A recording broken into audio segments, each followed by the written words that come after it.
सरकारनं साधूंच्या नावाखाली संधी साधूपणा करू नये, उद्योगपतींच्या घशामध्ये काहीतरी टाकण्याचा संधी साधूपणा करू नये. तपोवनातील वृक्षतोडीच्या संदर्भात राज ठाकरे यांनी सोशल मीडियावर पोस्ट केलेली आहे. तर उद्योगपतीचा सत्ताधारी म्हणून दलाल काम करतायत, उगाच संघर्ष वाढवू नका, राज ठाकरे यांनी इशारा दिलेला आहे.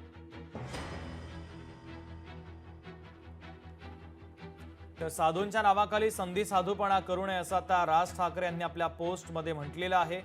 राज ठाकरे यांनी सोशल मीडियावर एक पोस्ट केलेली आहे.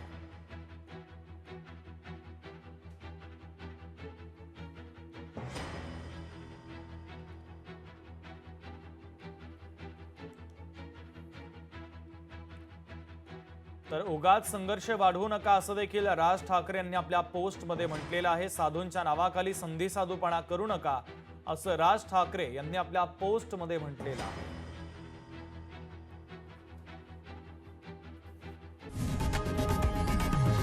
लोकशाही मराठी ऐका, पहा, जागरूक रहा.